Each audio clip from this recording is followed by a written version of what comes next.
Is $900 enough for me to survive and also plan ahead for my future in Singapore? Let's find out in this video. Hi, my name is Jia Xuan, your money guide in GoodWhale. So $900 a month in Singapore? Sounds tricky and unlikely happening, right? But let's see how are we going to make do with this $900. Why $900? Not 1,000, not 3,000, not 2,000. Why $900? I came across this post in Reddit, and if you are feeling cash tight or living from paycheck to paycheck, then this video is for you. I'm just using this as a case study to see how can we find money from whatever we have. If not, then we think about alternatives. So in this Reddit post, person Lucky Elijah 7, but let's just call her Jess. Right, so if you're Jess, then referring to you. So here's her situation. So she's 27, grew up in a low-income family. The father was a sole breadwinner but passed away when he was 45 and she was only 14 years old. And after that, her mom tried to work 2 years until she got sick. And since then, she couldn't work, so she stayed home as a housewife. So before her dad passed, they were all living in a 5-room flat, but after he passed away, the mom actually sold off the house to pay off the remaining loan. And then after selling the house, they stayed with their grandmother for almost a decade until she also passed away. So the brother and her eventually bought their current place, and they have been paying their mortgage every single month since then. So currently, she mentioned that her struggle is always been on financial literacy. She grew up always thinking like money was tight, and now as an adult, she realized that she developed a poor spending habit. Some of the numbers that she provided, she's earning about 2.2k, bringing back home after CPF. So I will assume that 2.2k is her take-home pay, and from there, she gives about 800 to a month and pay about $500 for the house. The rest usually goes into daily expenses, and then it basically means that she's living from paycheck to paycheck without savings. So one of the things I want to solve is this portion. Okay, anyways, she mentioned about her job profile. Her job doesn't actually comes with any bonuses or extra pays if she OT, I believe. And she has never traveled before because she couldn't afford to. So I guess this is one of her financial goals that she wants to experience in the near term as well. Sometimes she feels like she's stuck in a loop, literally working just to survive each month without moving forwards. So she's stating that, oh, 27 might be late to start thinking seriously about money, but I want to change that before it's too late. So she's asking for any advice and whatnot.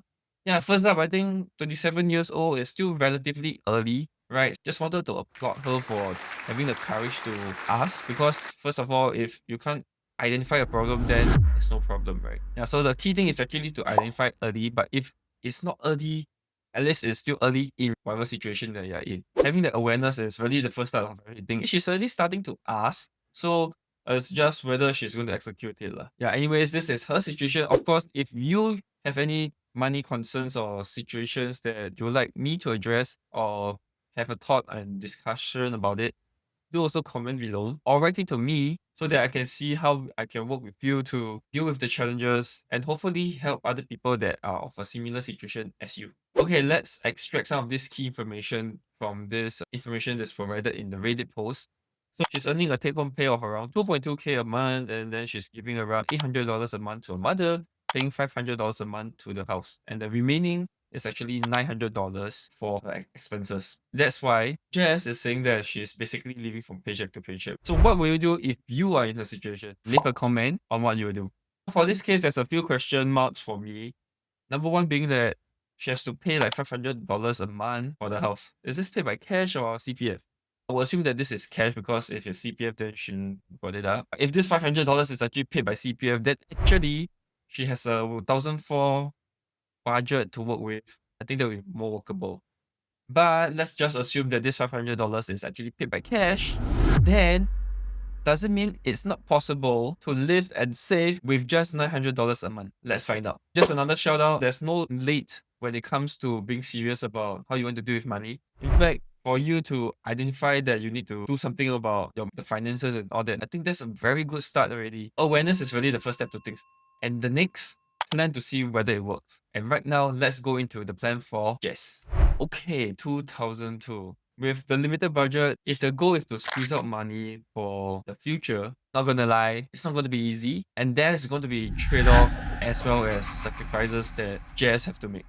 It could be skipping from her enjoyment part, or it could be stepping out of her comfort zone from her employment to get a better pay one, or it could be adjusting the allowance that she's actually giving to her mom. So whatever that is for her or for you, the first thing would then to be identifying what are your non-negotiables, meaning things that you must pay. Of course, if everything is a non-negotiable, then you must prioritize the things that you want to spend on and give it a list and rank it. So the top few ones will be your non-negotiables. The last few ones, of course, save that amount for the near future. Yeah, so for Jess' case, her non-negotiable is actually the $800 that she's giving to her mom. That is how she wants to be as a filial daughter. Of course, later on, we'll find out if Jess is able to become filial at the same time achieve her money goals. For a start, let's just try to work with this $900 budget that she has for her daily expenses. And since Jess mentioned that she's living from paycheck to paycheck without savings, it just means she spends away that $900 every single month. But where is she actually spending her money on? That's something that I would like to find out, since I wouldn't know what she's spending on unless she starts tracking. For a start, I would encourage her and you to start tracking your expenses for the next 3 months. And this is to give a broad idea of how much are you actually spending and what are you spending on average for these 3 months. One of the best ways is to use Buddy, your personal butler that helps you to track your expenses and keep your spendings in check. Buddy is actually very smart. It doesn't require to fill in so many blanks in a traditional money tracking expenses app, nor is it like Excel. All it needs to do is to have a one-liner like nasi lemak $5. Or you can even start talking to it, nasi lemak $5. And it will be able to track down your expenses for you like that. Simple, right? Or you can just take a screenshot of your bank statements and it can process all of the line items for you as well, backdate it to whatever date it was spent on. If you're spending in a shop, there's a receipt, just snap a photo of the receipt and Buddy will be able to track your expenses as well. So end of the day, knowing what you're spending on is the first step to tackling your money problems. So don't come to tell me there's no money because the money is spent somewhere.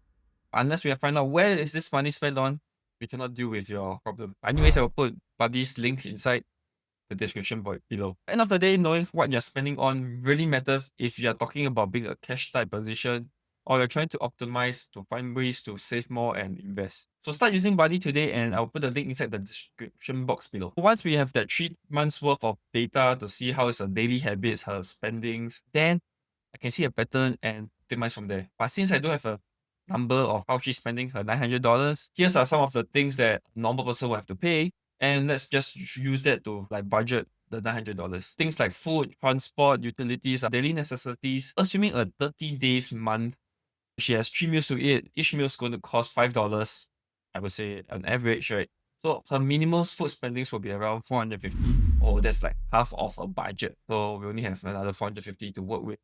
So with that, I'm just taking my personal monthly public transport expenses, knowing that I travel out almost every single day and because of my role as a financial advisor and have to commute quite frequently. So for me personally, my expenses is around $150 to $200 for my transport. So for her case, I don't think she's traveling as much as me using public transport. So I just round it to use that base number of $150. And of course, if you go to Simply Go's website, the maximum fare that you can actually get per trip is actually $3, which translates to $180 a month.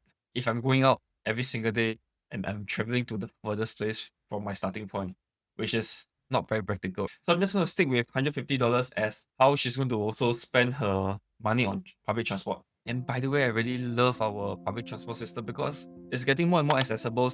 More places are linked up by different lines. And it really helps non-car owners like me to travel from place to place in a cost-effective way. And not to mention that, keeping away from all the jams that's happening on the highway.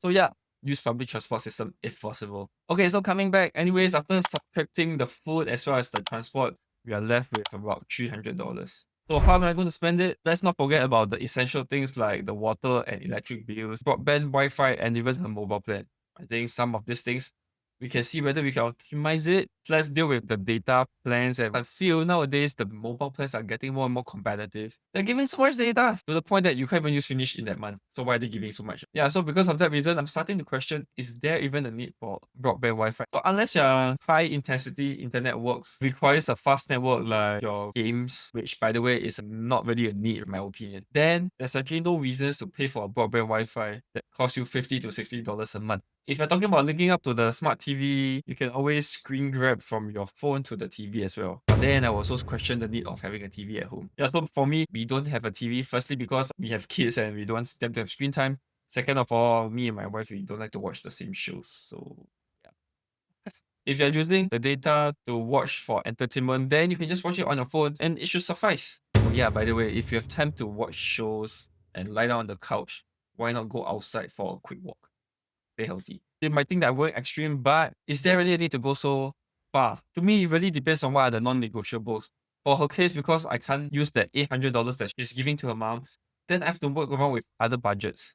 And the only thing that can work on is that $900, which is her daily expenses. So for me, I need to tackle on her expenses or her money spending habits really.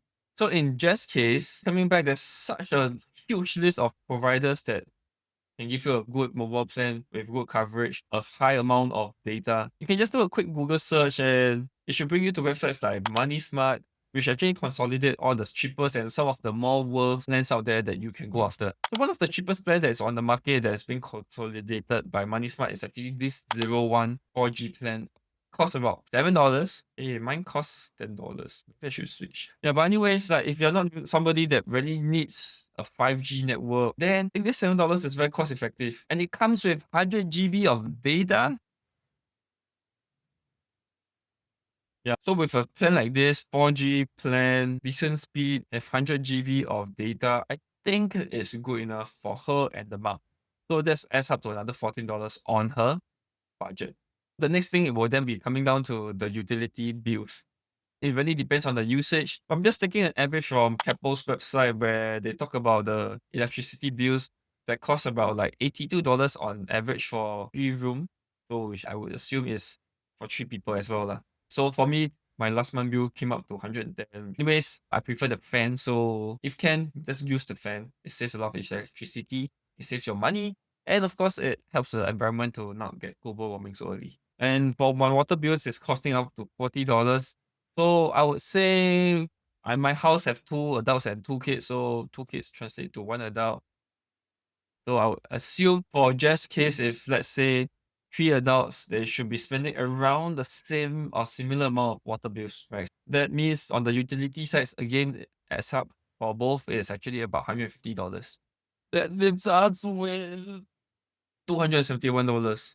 So out of this $271, of course, I will set aside another miscellaneous amount, about $100, like toilet papers and all the other consumables. Then we're looking at an excess of $171. Wow, we squeeze out some money to use. But disclaimer here, this is just an estimation. End of the day, I will really need Jess to go and track her expenses for the next 3 months so that we can see a pattern on what are the things that she's spending on average, and then we can make some adjustment from there. This short little example, you get to see that we can actually squeeze money out from a $900 monthly budget. But is this the best method? Let's find out later on. Anyways, with this $171, what am I going to do with it? Again, I like to use the MAS Basic Financial Planning Guide, which is available online, and I'll put a link inside the description box below for you to refer to.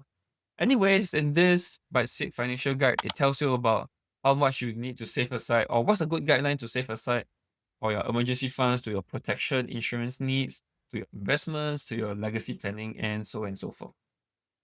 So you can use it as a basic guideline. Again, it's basic. It means to say it covers the minimal. Of course, if your budget allows or whatever resources you have, if you can have more surplus, that would be even better. But for a start, the first few things that I would like to build for Jess is the basic emergency fund. Okay, so in this example, I'm just assuming that she's not having a single cent inside her bank account, which is possible. Oh yeah, she didn't mention about her insurance coverage, so I'm not sure about coverage she has.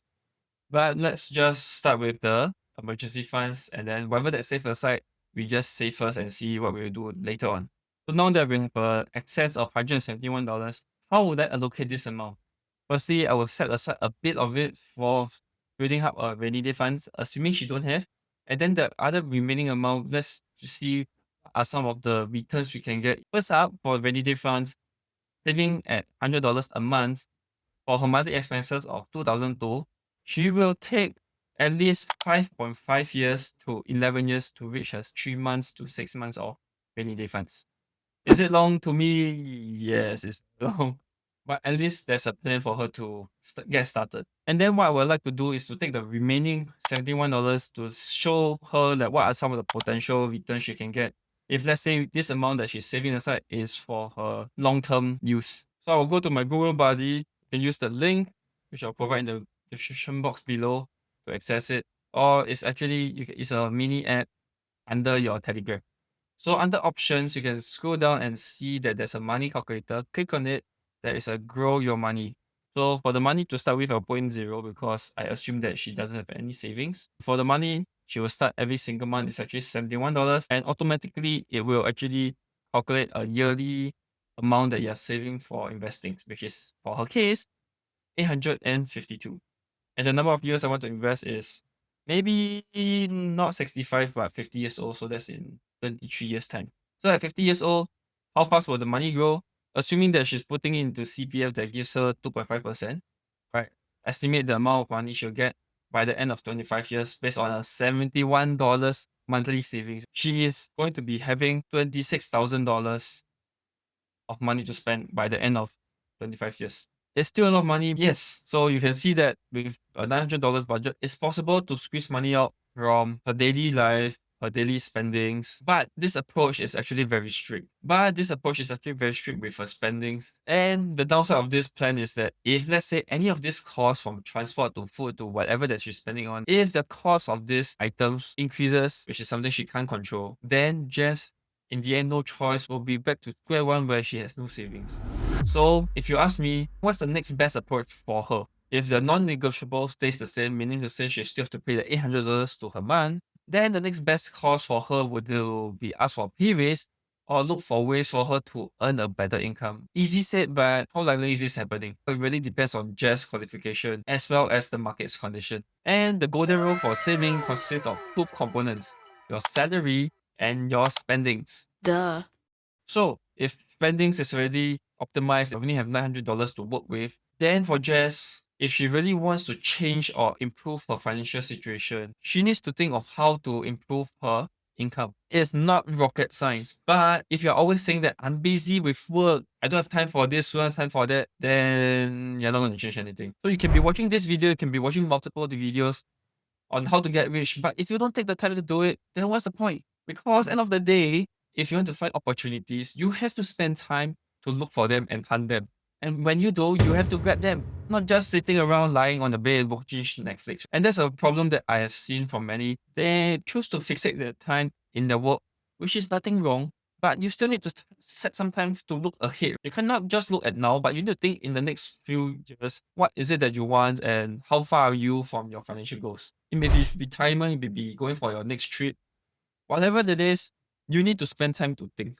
So of course, if you like me to journey with you and think together, do subscribe and also follow us for more, as I will share with you more different case studies and also addressing to your particular concerns. So comment on what you need help with and let's go into that. So coming back for Jess' case, I would say starting with upskilling herself is very important because she needs to stay relevant and have the skill set that the corporations or enterprises needs so that she has a higher chance of getting employed with a higher pay. And now with so many resources available that is supported by the government, like SkillsFuture, I would really encourage her to use this time to explore what are the things that she likes. And from there, see whether that passion that she is interested in, does it pay and rewards her decently? Or even better, rewards her well. If it does, then she should then find relevant courses to work towards it. She's only 27, there's still a long way for her to go. And at the end of the day, life is more than just about slaving yourself to get a job that pays you an income. We should also find meaning in the work we do and have a purpose that motivates you to continue doing what you're doing. So for me, I find purpose in impacting people to have better money spending habits and also helping them to plan ahead and reach for their financial goals, be it a traveling need, their house, or more importantly, retirement. So it's either they retire from enjoyment or they enjoy that retirement.